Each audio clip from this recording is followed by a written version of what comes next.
Good afternoon, everyone. We're going to give another minute or so to let everybody come in. Looks like folks are still headed in, so we're going to give it another minute or two and then we'll get started.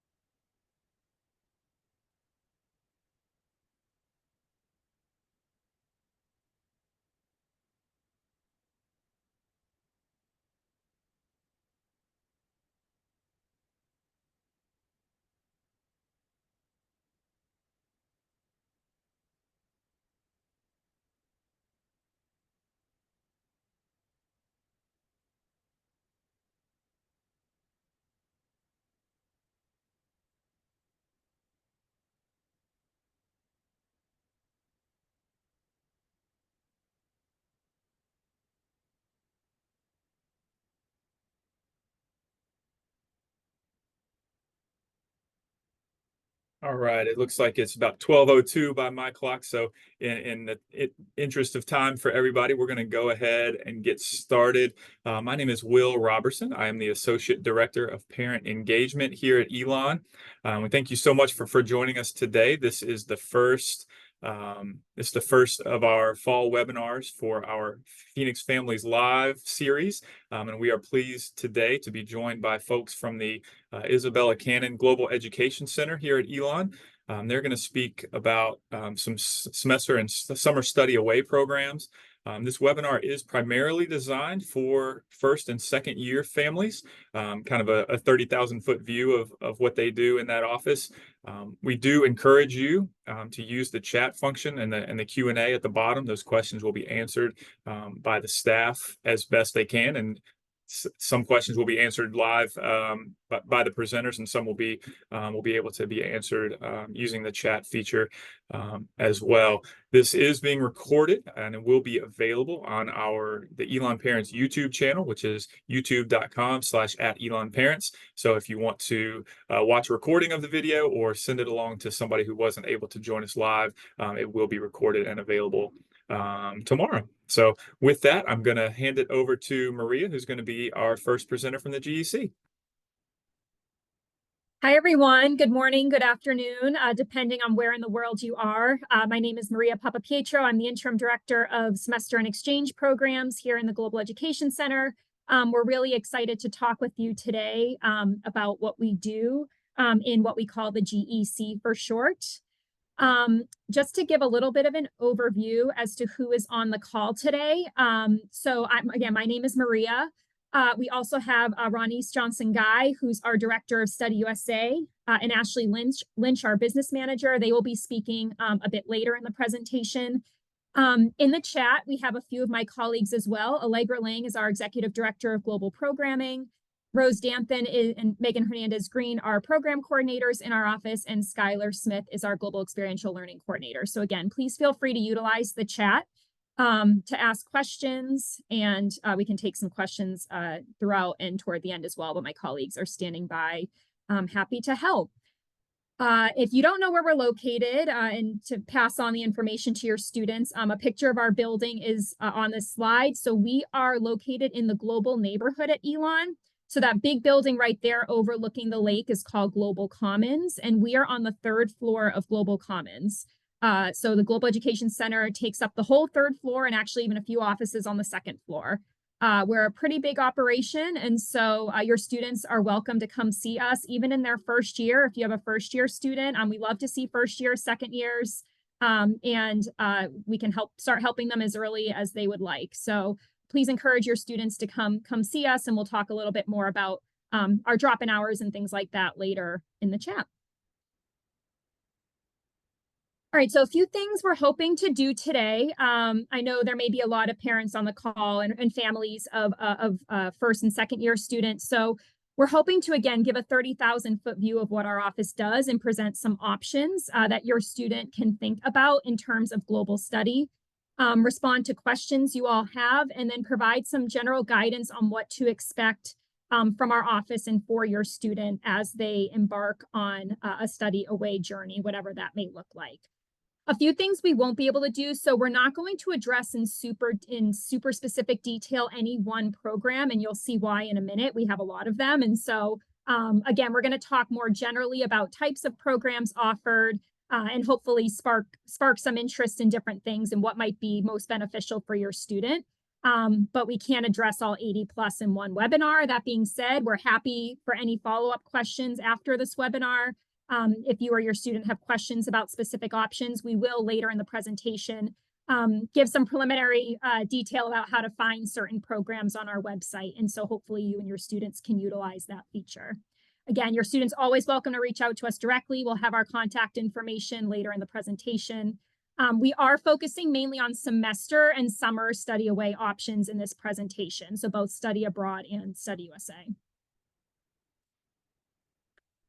So again, a brief overview, where are we in the world? So we have over 85, and this is just study abroad, distinct programs in over 35 countries. We're on every continent except Antarctica, I like to tell students. And so lots of different options for your student to study away. Study USA, which we will also talk about a bit later on. We have 4 locations in Charlotte, New York, Los Angeles, and Washington, D.C. And we have winter term opportunities as well for both Study Abroad and Study USA. We're not going to talk about winter term much today. We are focused on semester. However, do know that January term options exist both internationally and domestically as well. So why might your student consider study away, and what might some benefits be to them? The next few slides will talk a little bit about that. You can read them here. I will especially want to highlight the second bullet under study abroad, deepen academic study with comparative perspective. We tell students that there's really no better way to study certain subjects than in a location that might be relevant, or to get a comparative view about how some subject matter in the US or wherever your student grew up may differ in another location. I studied abroad in college, and actually the first time I ever left the United States was for my semester abroad. I went to college in Massachusetts, where I'm from, and I studied abroad in a small city in Italy called Perugia, and was able to take a contemporary Italy course with my host program and actually learn about relevant topics to Italian society from an Italian, and even do an English teaching internship as part of that course. And those are experiences I could not get learning Italian in the US. And so that's just one example from my personal history in study away. But study abroad is a really important opportunity for your student to practice engaging with difference, which they'll have to do their whole life. Study USA, a lot of folks, it might not be as intuitive, the benefits to studying domestically, especially if your student grew up in the United States. However, these are really valuable opportunities, and my colleague Ranice will talk about them in a few moments. But Study USA, all Study USA programs have an internship component, and so Study USA can be a really valuable opportunity for students, especially students of certain majors, but really all students, to engage professionally and personally with subject matter that they're studying. And so again, we'll go a bit into that later, but hopefully you can see some of the general benefits of a study away program. And here's some more benefits for study away as well. Personal growth and confidence, greater awareness, academic enrichment through place-based learning. Community engagement is something I really want to highlight. A lot of our study away programs are very intentional about getting students out into the community. So it's not just about taking courses in the host location, but actually being able to engage with locals in a way that you just can't do as a tourist. And so we really encourage students to engage with those opportunities. I will also say, especially if you're a family member or friend of a student who is early on in their Elon career, as they're starting to really discover what their interests are at Elon and outside of Elon, I always encourage students to think about study away not as a box they're just checking off, but as something that can kind of build their narrative at Elon and for their future goals. And so, for example, we've had students that have engaged with research at Elon, either through like maybe a fellows program or, for their major, and have actually built that into their study away experience by maybe gathering data abroad or on a Study USA program that has then informed whatever research they're doing back at Elon. I'm thinking specifically of an exercise science major I had many years ago who studied abroad in Australia at one of our schools that actually trains elite athletes in that location. And she was able to get data working with athletes that then informed her exercise science research back at Elon. So that's just a very specific example. All of that to say, we don't want students to think about StudyWay as an isolated experience, but something that they can engage with and can complement things that they're already doing at Elon. If your student enjoys volunteering, there's opportunities to do that on a Study Away program. If they want to do an internship, there's many opportunities to do that on a Study Away program as well. And so again, this is just to get you thinking, you and your students thinking about what might be good opportunities based on what your students' interests are. This graphic, this was done several years ago by the British Council of Education, and the study focused on qualities that managers are seeking in new hires. And so the graphic represents characteristics that came out of this study, and the size of the block represents the frequency in which they came up. So you can see employers, managers really value certain skill sets that students can gain on a Study Away program. And so again, this is another, we work a lot with our Student Professional Development Center at Elon, otherwise known as kind of career services.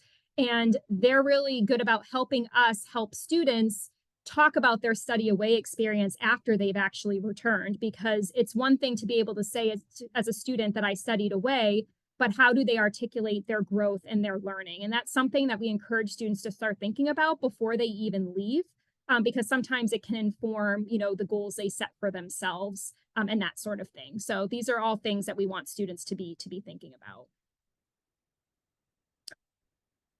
All right, so this is a very packed slide, but we want to give, and we're focusing on study abroad at the moment.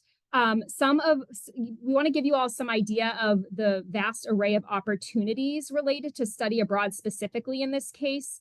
And because we have a high commitment to global engagement, we offer a wide variety of program types to students to serve different needs. And so we offer programs that vary in duration, they vary in price point. One common myth is that all study abroad programs are more expensive than a semester at Elon. There's actually quite a few that are cheaper than being on campus for a semester. And so study abroad programs aren't necessarily the same price as a semester at Elon. So we like to inform students of that, because that can make a huge difference for some students. The programs differ in academic focus and in areas of interest as well. One similarity amongst all the programs that we work with is that they're all vetted and they're all approved Elon programs. So I want to emphasize that even if a program doesn't have Elon in its name, if it's on our website, it's an approved program that we have worked with, many programs we've worked with for many years at this point. And so they have staff that come to Elon, they regularly receive Elon students, they know Elon students. And so when I talk about the 85 plus study abroad programs, those are all Elon programs in the sense that they're programs that we have relationships with. So I just wanted to mention that. One question we often receive from students and families is what program is best for X? So maybe a certain major, a certain minor. The answer can really be, it depends.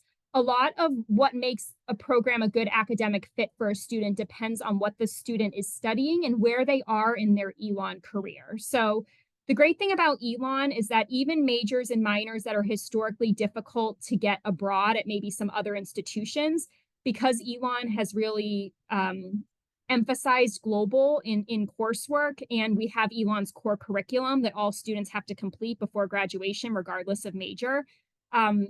There are a lot of opportunities for students to study abroad and maybe take courses for their major, minor, or to just take core curriculum requirements as well. So, engineering is one example of a field that engineering students can be very tricky to get abroad at certain institutions. They have a very prescribed schedule of courses. But at Elon, the engineering department is very supportive of Study Away, and we've figured out ways to get those students abroad as well. And so hopefully you're getting the message that for your student, especially if your student's early on in their Elon career, it's all about planning.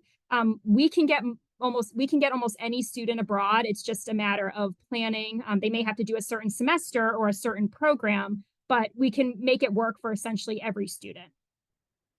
So I want to give a brief overview of the different types of programs we offer. You can kind of see this graphic here. In general, programs, I would say, fall on a continuum from more independent programs to programs that are more highly structured. And so if we're starting on the left-hand side of the slide, we'll start with kind of our independent programs bucket. So when we talk about independent programs, we're typically talking about programs that we call exchange or direct enroll programs. So on these types of study abroad programs, students are actually attending degree granting institutions abroad. And so in many cases on these programs, students are fully immersed in the classroom with local students and maybe other international students. So for example, we have a partnership with the University of Sussex in the UK. Those students from Elon that go to Sussex are taking classes with other students from the UK and other international students that may be attending that institution. So just like if an international student came here to Elon for a semester or for a year and studied here and was fully immersed in our environment, that would be essentially what your student is doing on this type of program. Students on these programs rely on the resources and the staff of that host institution as their primary means of support. So all of the institutions we work with abroad on a direct enroll or exchange basis have equivalent offices to ours, the GEC, at that institution. And that's typically who your student will be working with. We describe them as independent programs in that in some cases they require usually students to function a little more independently and autonomously. For example, on certain programs, students may be responsible for booking their own housing. And so, the host institution will give them guidance and options, but the student, as an example, may have to actually book the housing independently, which is not sometimes the case of more structured programs. And so we have a lot of students do direct enroll and exchange programs, and they can be great options, especially for certain majors, because often our students that do direct enroll programs have access to essentially the course catalog at that school that a local student would have access to. And so they often have many different departments, many different courses. I work with Australia programs, for example, and all of our programs in Australia, or just about all of them, function on an exchange or direct enroll basis. And so we have students this semester at the University of Sydney, for example, which is quite a bit bigger than Elon. So those students have access to many different courses. And so again, independent programs are programs where students are typically enrolled directly at an institution abroad that grants degrees to local students in that location. Then as we move kind of to the right-hand side of the screen or the middle, we have what we call kind of our middle ground program. So these are programs where students may be enrolled at a degree granting institution abroad, but they have some additional support structures in place there. So one example of what we call maybe more of a hybrid program is our programs in New Zealand. And so I also advise for New Zealand specifically. We have partnerships with 2 universities in New Zealand, and students take classes at that host university. However, with that, we work with a study abroad provider in the United States called Arcadia. They're actually a university in Pennsylvania. And they provide an extra layer of support to students on that program. So for example, they arrange the housing for the students.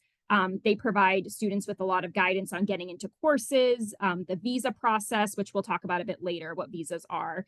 And so it's kind of a hybrid of students engaging with a local host institution, but having an extra layer of support with a provider who does some excursions for the students while they're in country, does an orientation specifically for the US students when they arrive prior to them starting classes at the host school, et cetera. So again, middle ground, we're kind of moving more into a hybrid of programs that may engage with some local coursework and some coursework specifically for US students or have that additional support.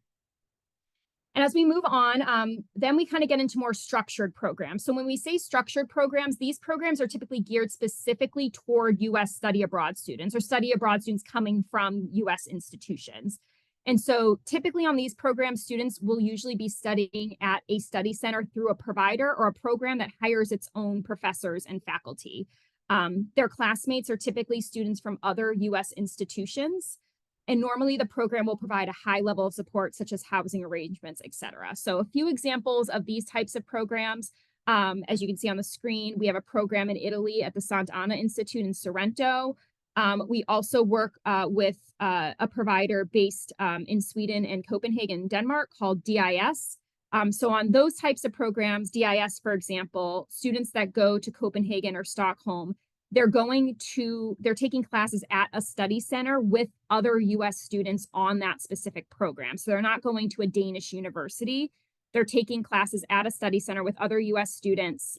Housing is arranged for them. And so that's kind of a difference between a middle ground or a more independent program, is that students' classmates typically are other US-based students, and rather than attending a local university, they're usually attending classes at a study center that hire their own faculty.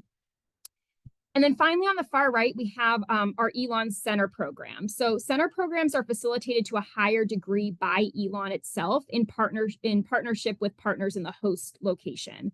And so for our center programs, as of right now, we have center programs in London and Florence. We also have a center program in New Zealand specifically for teaching fellows. So I'm not sure if that's relevant to anyone on this call. But if we also can send students to New Zealand who aren't teaching fellows, but that one is specific for that group. But London and Florence are open to any student, available to all majors. The London program does require students to complete an internship while they're in London for the semester. And students going to Florence must take Italian as one of their classes, regardless of if they've done a language at Elon already. London and Florence have an Elon professor on site with the students all semester. So that's something unique to a center program, is that every semester, a different professor from Elon goes essentially with the students for a semester and teaches what's called a core capstone, which all Elon students need to graduate. So students can have, on a center program, have the opportunity to do their core capstone as part of that program, if they wish. So again, center programs, I would say, have the highest kind of Elon presence, both in terms of students and how the program is facilitated. And then we're kind of going left, to the more independent side of the spectrum. Often students will ask, is one a better fit for me than another? I tell students, it's really about what you want. There are some students who an independent program is a way better fit for them academically, personally. There's some students who benefit a lot more from having maybe the structure of like an Elon Center program. It very, very much depends on the student. And so I'd encourage you to engage with your student about what do they think the best fit might be for them based on what their academic, personal, and professional goals are. All right, and now I'm going to stop talking briefly and turn it over to my colleague, Ronise Johnson-Guy, who's going to talk a bit about Study USA opportunities. Thank you, Maria. Hi, everyone.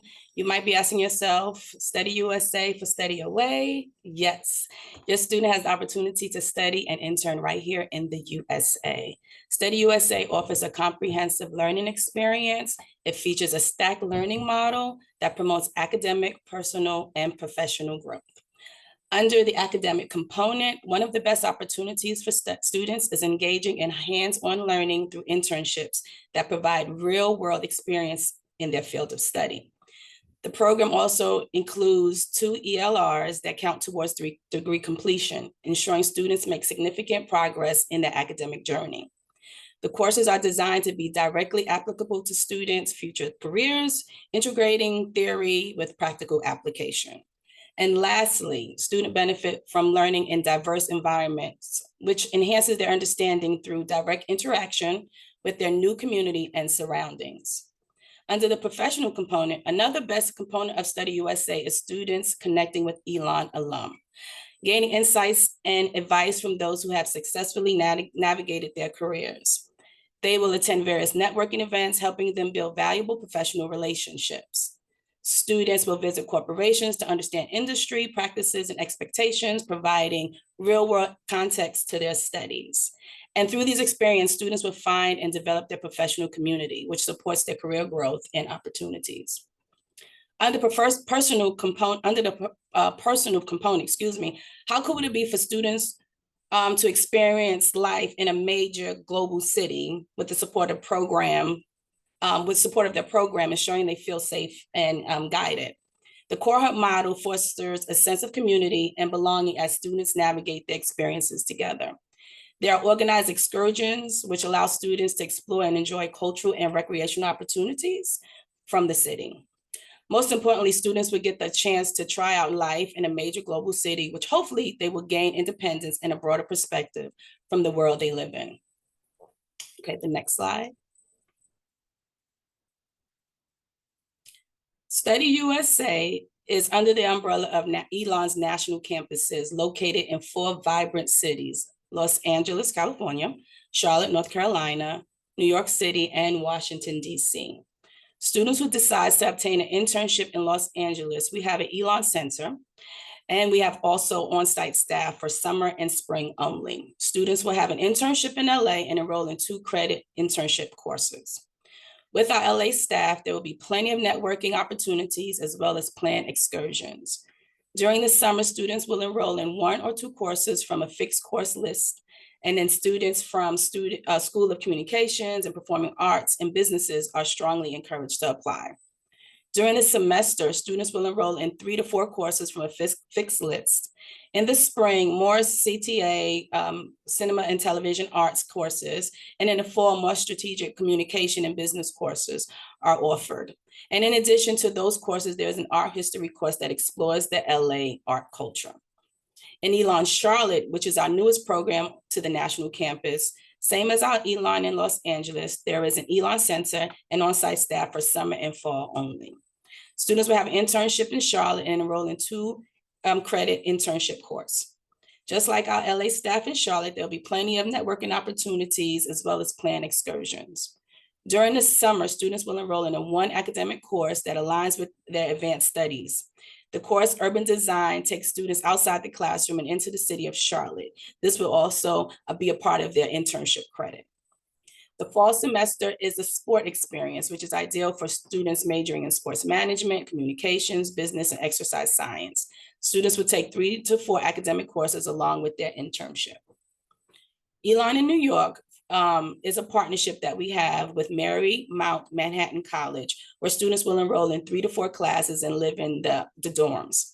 During the summer, we have Elon faculty leading the core capstone, in addition to taking students on excursions and networking events. However, in the summer, students live in the NYU dorms. Students will also have their internship and enroll in 2-credit internship course. And New York is only for juniors and seniors. Lastly, Washington, D.C., we have a partnership with the Washington Center. Students can both attend summer and semester, and the Washington Center works with each student for internship placement. They also provide residential academic facility and career readiness workshops. Students will gain internship and academic credit. Students interested in digital technology, political science, law, communication are encouraged to apply. Within their network at the Washington Center, 70% are paid internships. Next slide, please.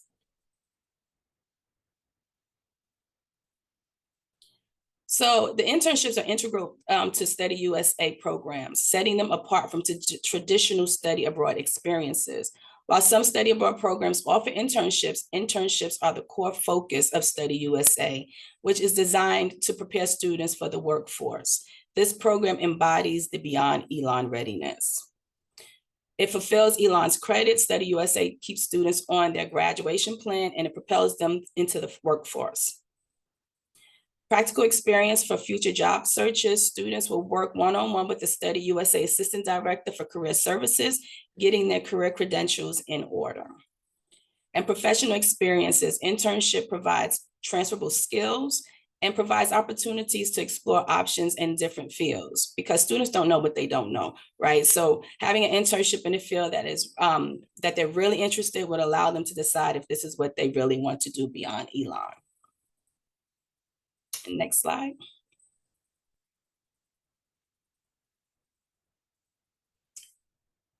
So we want to make sure that all students are on their graduation plan. So it's full-time course load for at least 12 credits a semester. All grades count towards Elon GPA, so they must take all classes seriously, even though it's not on campus. And summer credits vary based on class offerings. So we're preparing students, which will build their cultural competence as well as mandatory check-ins with the Assistant Director of Career Services to make sure that their resume and cover letter is up to date. place-based learning. We are here to assist students to be successful in every area of their professional and academic growth. And we want to make sure that students should start considering how Study USA can fit within their academic plans as a first-year student. And then the next slide is housing, and I'm going to pass it to Maria, but I do want to mention that for Study USA housing, it varies by location. So as I mentioned, LA and Charlotte has on-site staff, so there is apartment housing. For New York, students will stay in the resident dorms at NYU and MMC, and at the Washington Center, there is residence facilities that the Washington Center takes care of. Maria? Great, thank you, Ronise.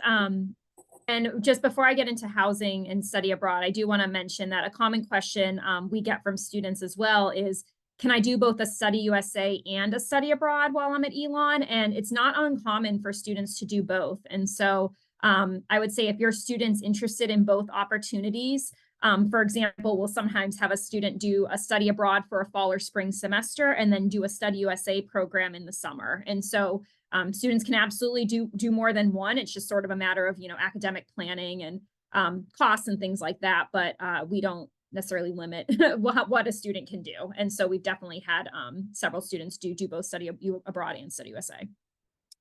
In terms of housing, I know Ronnie's just talked about housing a bit for Study USA programs. For study abroad, it's also varied, and it really depends on the program. Some study abroad programs even have multiple housing options within the same program. So for example, I'm thinking of a few of our programs in Spain where students can choose to live with a host family, a local family that the program vets and provides for them, or live in a residence hall. And so even within one program, there can be different housing options. Some programs only have one option, but that's something that your student can find on our website under the page for the specific program they're interested in. It'll talk more in depth about the housing options, and we'll show you that website a bit later on. So again, some of the options for study abroad programs in terms of housing are some are more residence hall style, so sort of like living in a dorm on Elon's campus, similar to that. Some programs have housing that's more apartment style. Some programs have the opportunity to live with a local host family. We've had several students do that in the past. The rustic option, we have a few programs in particular where students that are very specific, kind of like field-based programs. So one example for that is we have a partnership with an organization called School for Field Studies. And for those programs, students are actually typically living at like a research station for a semester with the other US students on the program, engaging with research and coursework locally. And so those are great. Those programs are great for environmental science students and for students of certain majors. And so that's where the rustic camping thing comes into play. And housing is typically included in the cost of a study away program, but not always. For some programs, the housing payment is independent of the total cost of the program. And again, my colleague Ashley will get into budget sheets and finances in a few moments. So hopefully, again, the reason we talk about all these programs and types is to kind of give you an idea of what the different options are, the different structures. I tell folks that discomfort is our goal. Appropriate discomfort is our goal for your student. We want growth to happen and learning. However, we don't want panic. And so I think you can see in this graphic, there's a difference between panic and discomfort. And so we encourage you to talk with your student about what type of program might help them grow in ways that they want to grow, and we'll stretch them. We want students to feel stretched, but in a way that doesn't cause panic and allows them to build self-confidence, but not in a harmful way. And so that's our goal. And so different types of programs will be good for different students. I think I mentioned at the beginning, my first time even leaving the US was when I studied abroad for a semester. So just the fact that I was leaving the United States, for me, that was a giant step. And for a lot of students, that is a giant step. They may have traveled internationally, but just with family or on vacation, which is very different than building a life somewhere for a semester or a summer. And so I encourage you to talk with your student about what might be appropriate based on what their goals are. All right, so this is sort of a slide about general logistics and support that a student can expect from our office. So again, we can help students with planning. We love to see students in their very first year at Elon. All students, when they are planning a study away opportunity, will have an advisor in our office that specifically works with the program that they're interested in. So we're all generalists in the sense that we all know about every program generally, but then we start to specialize based on location and program. And so once if your student's just kind of in the exploration phase, they may meet with any of us, but as they pick a program and really engage with the pre-departure process, they're going to have a specific advisor in our office. And so that's going to kind of guide them throughout picking a program all the way through reentry and when they get back. And in fact, I've seen many of my students recently who were abroad in the spring for the first time now that they're back on campus, and kind of hearing them process and talk about their experience and what they learned has been really valuable. And I just love, we engage with students after they get back as well. So they're not necessarily done with us, and we're here to support them. I did want to mention that we have identity-based resources available on our website that I think are extremely valuable. And again, we'll show the website in a minute. But we know our students hold all different identities. And so we really encourage students to engage with those resources and learn about the host communities that they may want to enter and use these resources. I even encourage students to think about, if you grew up in the United States and identify as an American, what might that look like when you study abroad in a different country? And the answer can be different depending on where the student's going, right? And so I think these resources are valuable for any student. There's also a great page on the identity-based resources section about budgeting and kind of being cognizant of money while abroad, which I think is useful for every student as well. And so I encourage them to look at those things on our website. All students do get a pre-departure orientation series as part of Study Away. What that looks like exactly depends on the program, but generally a student can expect to attend a general orientation session the semester before they depart for their program that kind of talks about general policies and things they all need to know that's relevant to all students on all programs. They'll then usually attend a program-specific orientation for their specific program or country that they're doing or that they're going to. And that's where they'll get a lot more nitty-gritty information about, housing on program, academic considerations, budgeting, things like that, unique to their specific program and location. Depending on the program, students may also have additional sessions as well. They may have opportunities to connect with other students going on that program. Just about all of our partner programs abroad will have their own orientation as well. Definitely when the students arrive, but often they'll also do orientation sessions virtually pre-departure. And so we really encourage students to engage with those because they're often able to meet the host staff at that institution that are going to be supporting them all semester before they even leave. And so that's typically an option for many programs. And Study USA programs also have a lot of support in the internship search that students embark on. As Ronnie said, all of the Study USA programs include an internship component, and students receive support from our office and from the Student Professional Development Center at Elon in finding an internship. All right, so a few things to maybe start thinking about, especially if we have first-year families on the call and you think your student's going to be interested in the next few years in having a study away experience. So anyone studying abroad, out of the United States, who is not from that country, essentially will need to have a passport. Well, even if they are, they'll still need to have a passport for that location. And so your student must have a passport to study abroad. This is a great time if your student has a passport to look now at when it's going to expire. Reason being, if a passport issued before your student, a US passport issued before your student was 16 is typically only valid for 5 years. And so sometimes students run into this, they may have gotten their passport when they were 15 and think it's good for 10 years, but no, it's about to expire when they're 20 and that's when they're going to be studying abroad, right? So I think now, well before your students going on a program is a good time to look at the passport if they already have one. Make sure the expiration date is at least until 6 months after they get back from study abroad. It should be 6 months after the end date of a program. So if your student wants to go next fall of 2025 to study abroad, we recommend it's valid at least through May, June of the following year when they get back. And so that's, again, a good thing to check now. That will save a lot of stress later.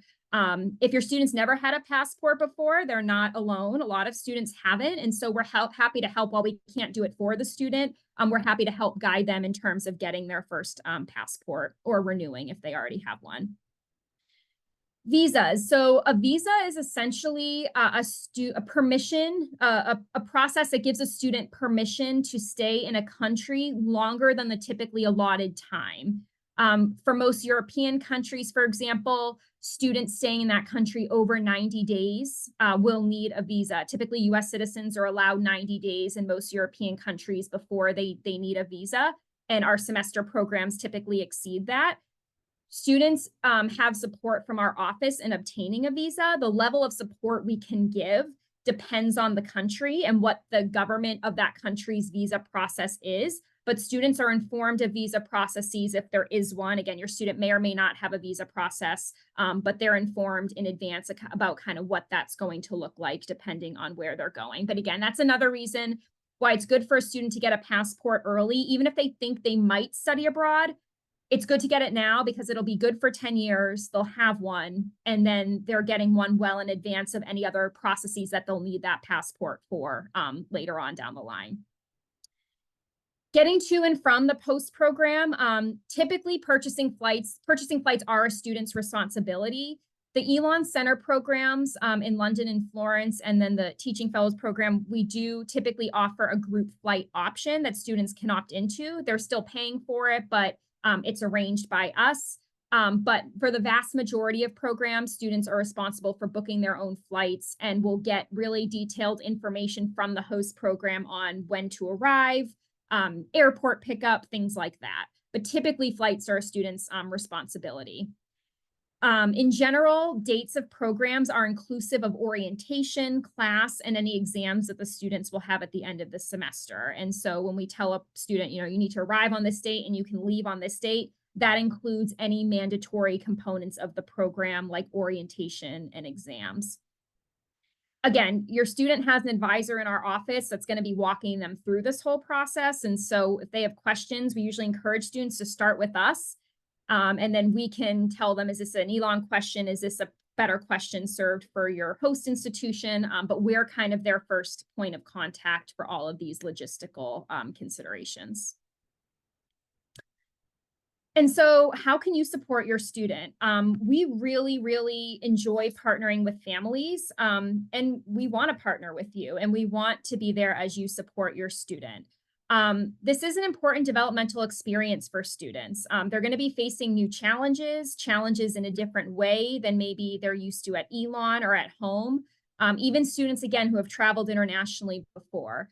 And so we encourage productive discomfort, but again, we also really emphasize with students that we're there for them, even when they're abroad or on a Study USA program. Even if they're not physically at Elon, we're still here for support and encourage you to support your student in ways you see fit as they embark on this experience. We do encourage families to allow your student to take ownership of the pre-departure process in order to help them build life skills. As I know that it's tempting to kind of sometimes do everything for our students because we want them to go through the process smoothly. That being said, we definitely encourage students to take ownership of all aspects of their experience. Because they're the ones who are going to be having this experience, and they need to kind of know what's going on before they go in order to be the most successful. And so again, supporting your student, but allowing them to take the lead, I think we've seen as kind of the most successful approach to students having this experience. There is a really great guide, a parent guide to study abroad, published by IIE, the Institute of International Education. If you just Google this, it's online and available. I really encourage you to take a look. It has a lot of great food for thought and is published by our field. And so again, family engagement is really important, and we're here to kind of support you and your student as you embark on this journey. All right, so a few more details to dive into. So again, I keep talking about our website. And so there are a few links here in terms of finding some resources that will be useful to you and your student. So I have some links here, but essentially what this link gets to you are some of these features for searching programs. It'll give general deadlines for applications, access to advising appointments. Your student can actually click Access Advising on our homepage and then put themselves directly on an advisor's calendar. So they don't even need to email us for an appointment. They can do that, but often e-students find it easier to just book themselves on our calendars directly. And so they can do that there.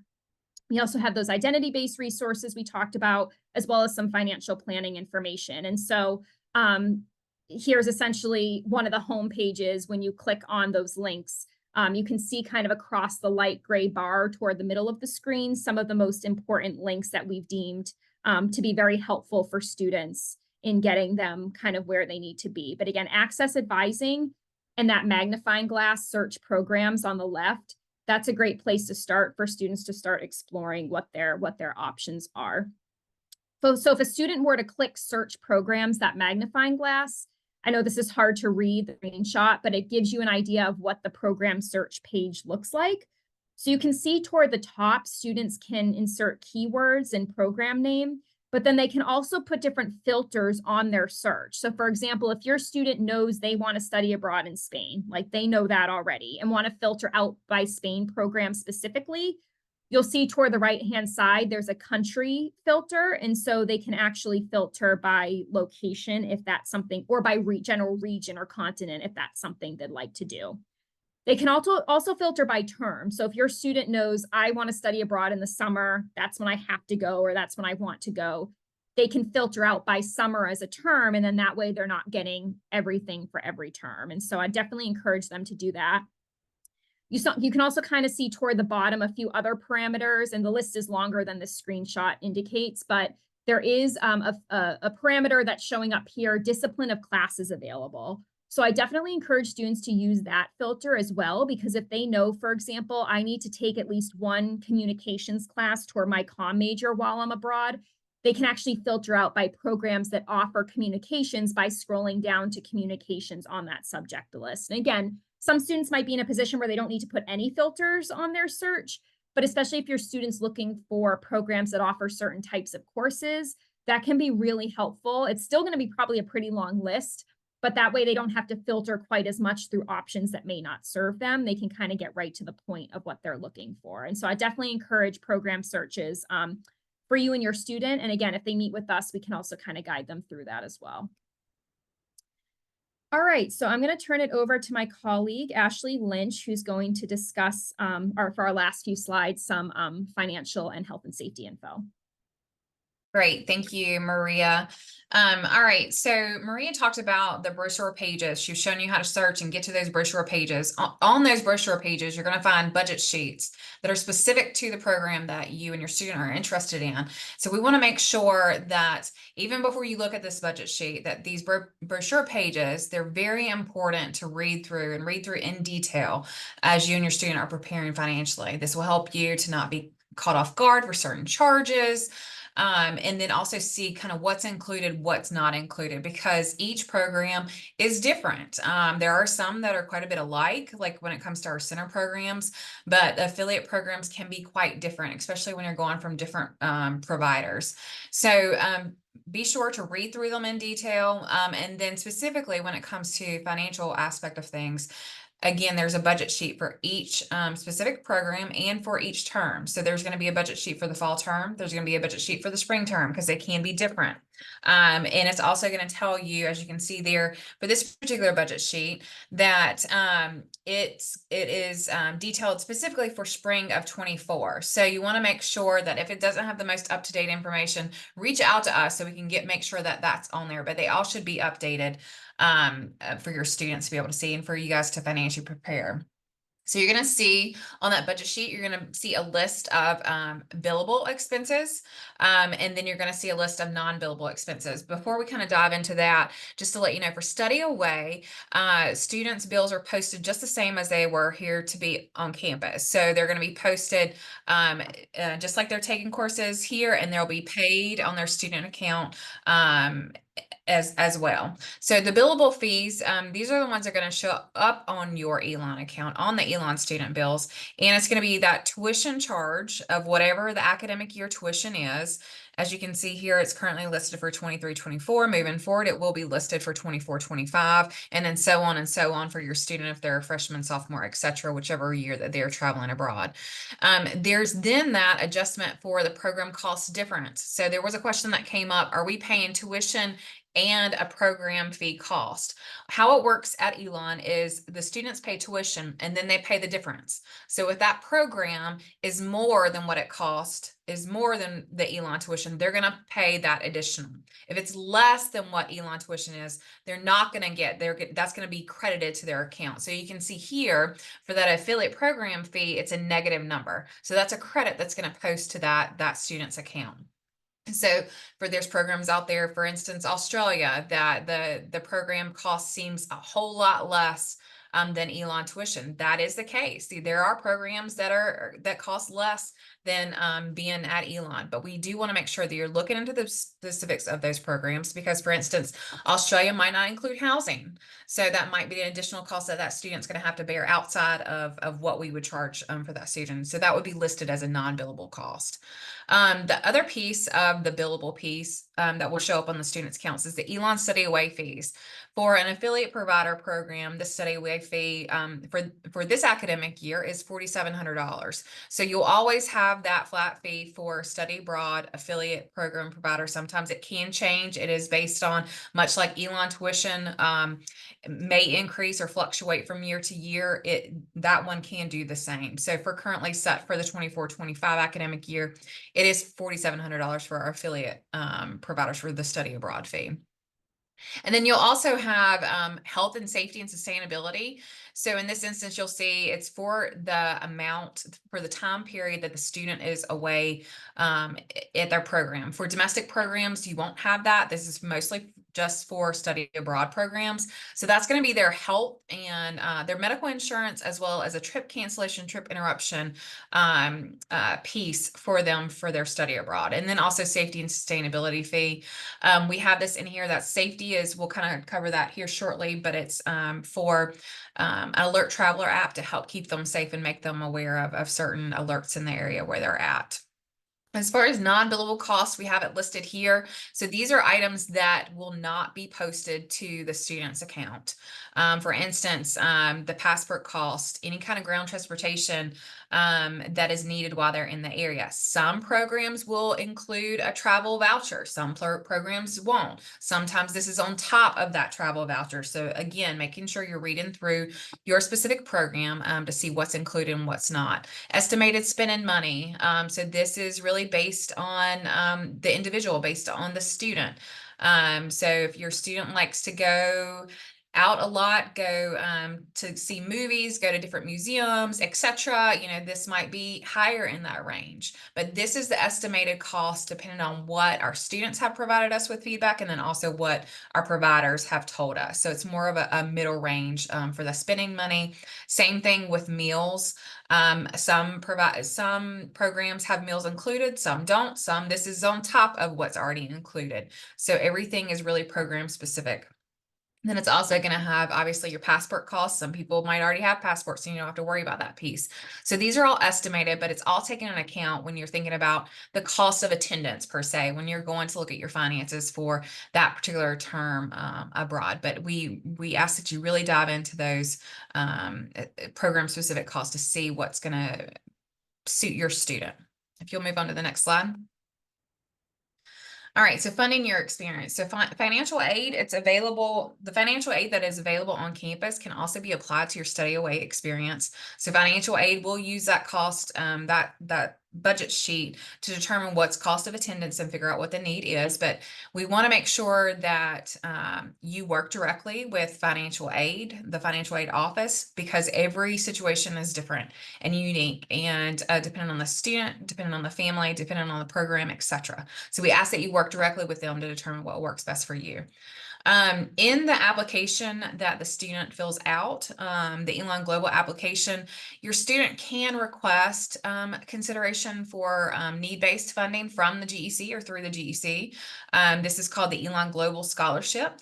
And so it does require a FAFSA, an up-to-date FAFSA is on file. And then again, the financial aid office is going to work to determine that gap between the family contribution and the cost of attendance. That's what they're looking at that budget sheet for, to determine that piece. They'll calculate it, and then we'll award out of the GEC office here once we've talked with financial aid. And this is available only for the student's first study away program. And study away, again, this is Study USA and study abroad. So they can get GEC Global Scholarships, Elon Global Scholarships for Study USA programs. As long as there's a FAFSA on file, it shows need, and this is their first study away program. And it is available for all terms. So currently we're talking about semester and summer programs. We also offer this for winter term as well. All right, next slide.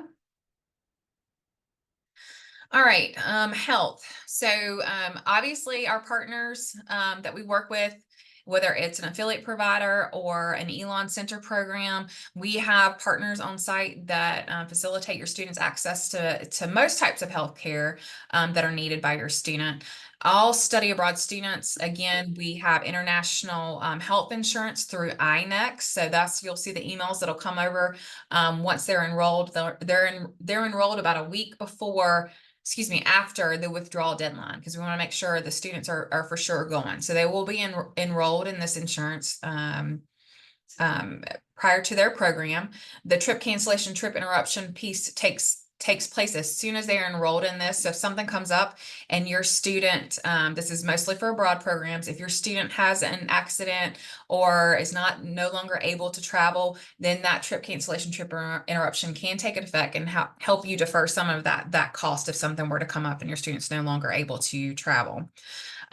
So it's best to think about your medical and wellness needs, the students' medical wellness needs, really far in advance of their travel. So whether it comes to prescription medications, mental health, etc., sometimes study away may exacerbate certain medical conditions. So you need to think about that with your student too. As far as prescription medications go, there are some medications that are illegal in other countries. So it's best for you to talk with your healthcare provider and talk with the advisor over that particular program to see where you're able to take in country and what you're not, but also making sure you have enough of what you need while you're gone, and more than enough. So talking with your medical provider to make sure that you're able to get a prescription for the length of even longer for your program that you're going to be gone. A lot of the disability accommodations that students have here on campus can be accommodated for our study away programs. Some they're not, but we try to make as many accommodations as possible through our partner programs. So if they have accommodations on file, we can definitely use that. So just make sure that you bring it up to us early so that we can get your student support in that. We ask that you visit when you're determining locations and health and safety in that location. We ask that you visit the CDC website and the state government website to look at those particular locations and read through that in detail as you're determining where you would like for your student to go, or where your student would like to go. Mental health. So again, as I mentioned, mental health is a serious concern while students are away. These programs can be taxing on students. And again, they tend to exacerbate and also bring challenges to the surface rather than make them go away. So for instance, thinking, I can just go on a study abroad program and I'll be okay because I'm doing something different. I'm off Elon's campus, etc. That's not always the way to think. So think about those things prior to going on the program and making sure that you've got the proper support needed while your student's still away as well. So, and then also it does make support structures harder to access while you're away too. So that's why we also provide TELUS Health, which is an app that students can download to their phone, and they're able to access 24/7 to a mental health provider while they're away. And if your student experiences anxiety or depression or any other kind of mental health challenges, they can help you kind of work through that and get you connected with someone there. So that we provide all study abroad, study away students access to this telehealth for mental support. All right, next slide. And then safety. So we cannot guarantee your student safety, but we put everything into place to protect and make sure that they're as safe as possible while they are abroad. So we partner with our institutions. We make sure that they have well-developed risk management and emergency plans when we're evaluating those partners. And then also we provide to the student, as I mentioned, that Alert Traveler app. The students can download this about 1 month prior to departure. It can only be downloaded on the phone that they will be taking with them abroad. So in what it will do, it will alert them to certain things that are happening in that area. It could be as simple as a rail strike, so transportation issues, to maybe there's an outbreak of some kind of medical issue there going on. It gives you all kinds of different alerts from different levels. So we definitely want your student to download that. And then we also encourage you and your student to sign up for the STEP program on the U.S. Department of State website, where you'll also get alerts for the different country levels there. We use a lot of variety of resources when we're evaluating risk for these programs, when we're determining if we should run them or not. And so we use the U.S. Department of State, the OSAC, which is the Overseas Security Advisory Council, the CDC when it comes to medical things, and then other government resources as well. And then for Alert Traveler, that's connected through third-party private risk management organizations like Jerome Cusack and World Aware. So that's where we get those alerts from. So we do everything to keep your students safe, but again, we cannot guarantee it. And you have to always be an advocate for your safety and your health too. So I think that's it for me, Maria. So I'm going to pass it back over to you. All right, thank you. I'm being mindful of time. 2 more quick slides I'm going to plow through, and then we're going to finish up. So in terms of general deadlines and when students should be applying for these opportunities, we usually advise students, again, it's never too early to engage with our office.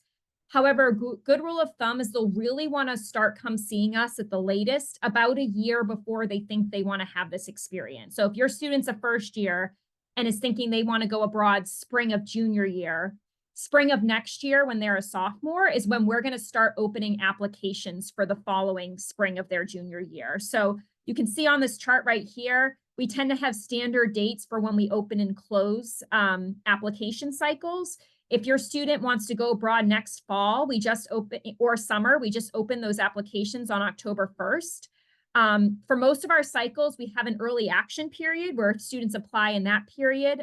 For fall, they're reviewed by December, and for spring, they're reviewed by mid-June. And then we have a rolling period after that. And so again, encouraging your student to really start engaging with us at least a year in advance will ensure they're far ahead of applications opening and any deadlines, and can make an informed decision about what they want to do.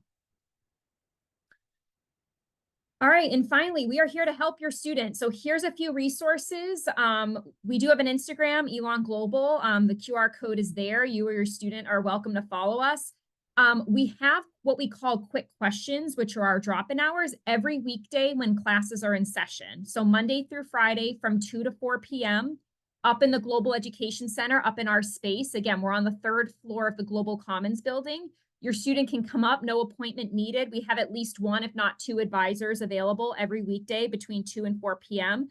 They can come ask us questions, do some early planning with us. And so we really encourage, especially students who maybe aren't sure what they want to do yet or who are first years, to start with our drop-in hours, talk to us about general options, and then again, they can meet with a specific advisor once they're kind of further along in the process. Again, we also offer individual advising appointments, which they can book through our website. We also have a chat box on our website that's monitored during business hours. And so you can chat us questions. If it's after hours, it should be answered the next morning. And we're happy to answer questions there. Some action items: if your student's a first year, start exploring our website, come in for drop-in hours. If your student's a first year, they're likely currently enrolled in Elon 1010. and they're going to start making their grad plans after fall break if they haven't done so yet. If your student especially thinks they want to go abroad for a full fall or spring semester, it's great to build that into their grad plan early on. It doesn't mean the plan can't change, but that kind of helps them block off a semester for this opportunity and start building their coursework within and around that semester away. And so again, first years can drop in for grad planning and start exploring our website. If you have a second year, especially if they think they want to go away next year as a junior, this is a great time to start really engaging with us. Again, they can make an appointment for program-specific questions or general questions, and keep an eye on those deadlines that I just showed you, but are also on our website. For you all, here's our general contact information. I think we got to most of the questions in the chat, but feel free to follow up on individual items we maybe didn't get to or address. We're just global@elon.edu, and we have that general phone number as well. This is also on our website, which is just elon.edu/global. Colleagues, are there any questions remaining in the chat or anything we should address before we sign off?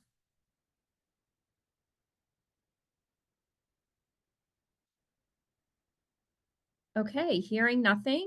We thank you all for joining us and spending your Tuesday with us. I think it's Tuesday. It's Tuesday. We hope to see your students soon. And again, please feel more than welcome to reach out to us. We hope this gave you at least a general idea of what we offer, support your student can expect. But again, we're here for them. And we thank you for listening.